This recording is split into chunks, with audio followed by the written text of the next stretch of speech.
And one of the things we're going to be saying is that certainly in the last 20, 30 years, the competitive system has got way out of control. We're living in a society where cultures are grossly overstimulating competitive motivational systems within us, and this has not only social implications, but also implications for how our brains work. Here's a little study. Perfectionism is increasing over time. This is a study by Tom Curran and Hill. It was a big review.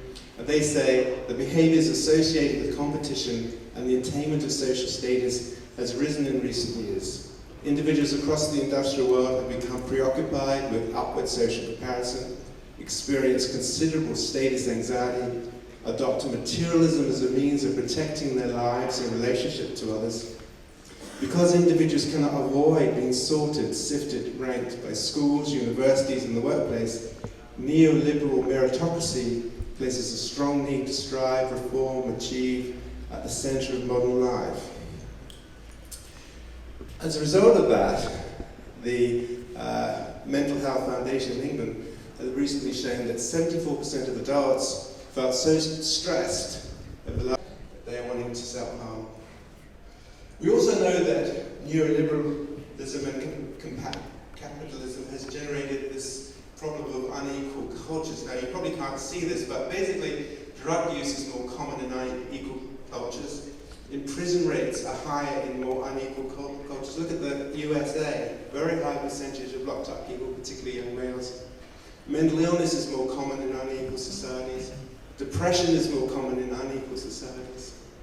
US college students have become more narcissistic as income inequality has increased. So what's really amazing is as we're becoming wealthier and we're increasing our wealth. So people like Paul Pitt, for example, has pointed out that as people become wealthier, they have a sense of entitlement to narcissism. Millionaires feel they are entitled to be millionaires.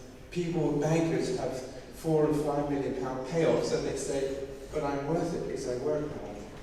Do they work harder than somebody?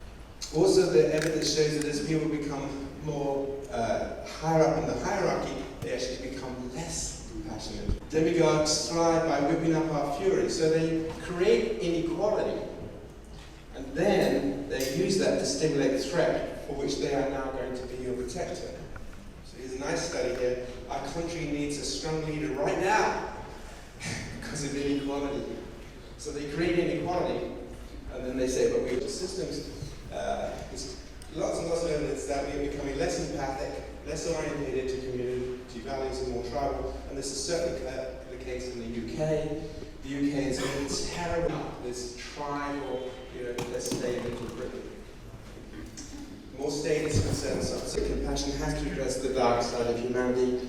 Humans are potentially a very nasty species. The last 4,000 years show this very clearly, but we also want to be able to use compassion to promote mental well-being, morality, if A then B, and all the computers in the world work on algorithms. Your brain works on algorithms. So basically what we need to do is to recognize that we have 4 basic functions. We have motives that are designed from our life tasks. These are with you all the time. For example, wanting to be a good parent. That stays with you throughout your life, I suspect. But emotions are the things that come and go.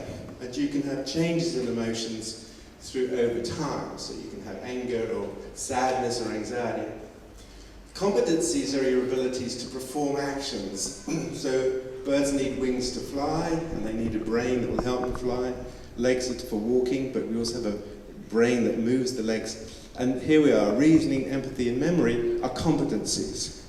Now this is important because these are competencies that have been fantastically developed in the last 2 million years, right? Empathy is not a motive.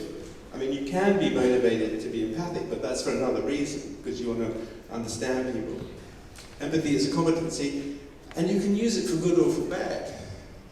If you're empathic, you can also be highly manipulative. We know that manipulative people can be quite empathic. So this is important. So let's have a look at the origins of caring behavior then. We're going to say that compassion is rooted in evolution of caring behavior. And here's an early example of that. This mother hears the cries of the baby Actually, not baby, it's not a baby trough, it's not so. Here's the cries of the hatchling, and she'll go and take it and carry it to the water. That's the end of it, though. She won't feed them. She puts them in the water and says, that's it, you're on your own, off you go. Not doing anything else for you, you've done enough. But by the time we get to mammals, things have changed quite radically. And now the mammalian mother does a whole lot of stuff for her infant. And this is your basic algorithm, right? Here's the algorithm again. Sensitive to the suffering, distress, and needs of her infant, and will then try to act to alleviate and prevent it. And that's the archetypal theme, that's the archetypal algorithm for compassion.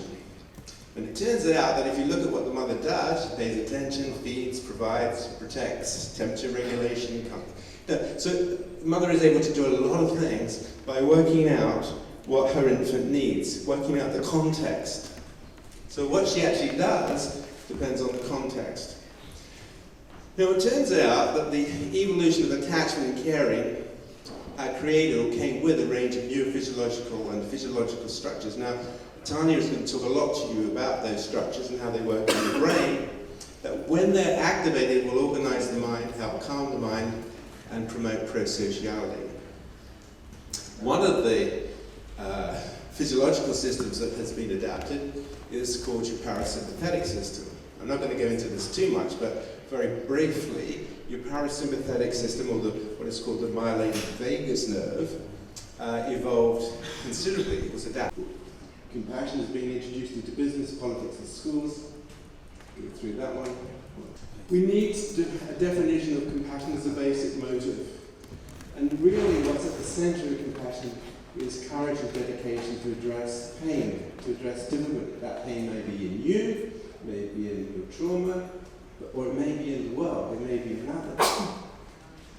We need psychoeducation because the human brain is very, very tricky. It gets up to bad stuff. And again, the Buddha was very clear about this. The unenlightened mind is very dangerous. We are a multi-mind, we can be very cruel. We mustn't be naive about humanity.